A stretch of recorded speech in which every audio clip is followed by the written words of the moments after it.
আলহামদুলিল্লাহ, সমস্ত প্রশংসা একমাত্র আল্লাহ রাব্বুল আলামিনের জন্য।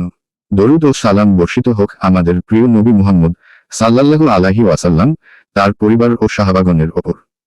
প্রিয় ভাই ও বোনেরা, আজ আমরা আলোচনা করব এক বিশেষ বিষয় নিয়ে, তারাবিহ নামাজের রাকাত সংখ্যা ও নবী সাল্লাল্লাহু আলাইহি ওয়াসাল্লামের আমল। বিশেষত নবী সাল্লাল্লাহু আলাইহি ওয়াসাল্লাম নিজে 8 রাকাত তারাবিহ নামাজ পড়েছেন। এর স্পষ্ট প্রমাণ আমরা পাব সহিহ বুখারী ও সহিহ মুসলিম হাদিসে। তারাবিহ শব্দটি এসেছে আরবি শব্দ রাহা থেকে, যার অর্থ বিশ্রাম বা আরাম।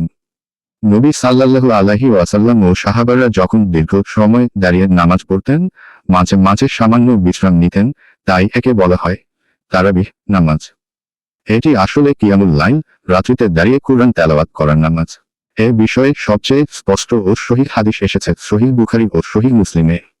হাদিস, উম্মুল মুমিনিন আয়েশা রাদিয়াল্লাহু আনহা বলেন, রাসূলুল্লাহ সাল্লাল্লাহু আলাইহি ওয়াসাল্লাম রমজান ও রমজানের বাইরে কখনো 11 রাকাতের বেশি নামাজ পড়তেন না।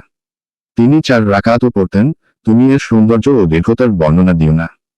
তারপর আরো 4 রাকাতও পড়তেন, তুমি এর সৌন্দর্য ও দীর্ঘতার বর্ণনা দিও না। তারপর 3 রাকাত ও বিতর নামাজ পড়তেন। সহিহ বুখারী হাদিস নম্বর 1147, সহিহ মুসলিম হাদিস নম্বর 738। এই হাদিসটি স্পষ্ট করে দেয়, নবী সাল্লাল্লাহু আলাইহি ওয়াসাল্লাম 8 রাকাত তারাবিহ ও 3 রাকাত বিতর, মোট 11 রাকাত নামাজ পড়তেন।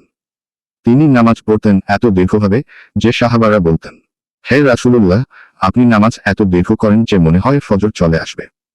সহিহ মুসলিম হাদিস নম্বর 736। নবী সাল্লাল্লাহু আলাইহি ওয়াসাল্লাম নিজে এই নামাজ জামাতে 3 রাত পড়িয়েছিলেন।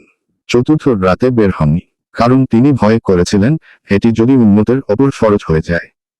সহিহ বুখারী হাদিস নম্বর 1129, সহিহ মুসলিম হাদিস নম্বর 761।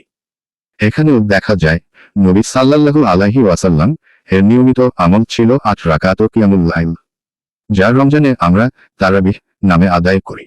নবীর ইন্তিকালের পর সাহাবারা তার আমল অনুসারে নামাজ পড়তেন।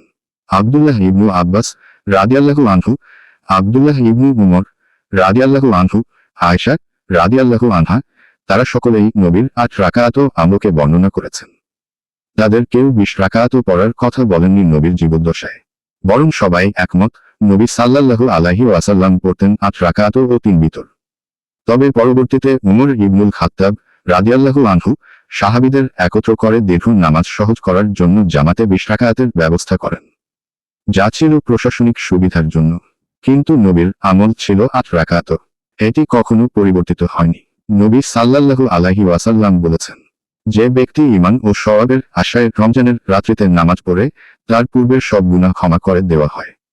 বই, সহিহ বুখারী হাদিস নম্বর 37, সহিহ মুসলিম হাদিস নম্বর 759। অতএব আপনি যদি 8 রাকাত নামাজ আদায় করেন নবীর সুন্নাহ অনুযায়ী, মনোযোগ ও খুশু সহকারে, তাহলে ইনশাআল্লাহ আপনি পাবেন সেই একই সওয়াব, যে সওয়াব নবী সাল্লাল্লাহু আলাইহি ওয়াসাল্লাম সাহাবীদের দিয়েছেন।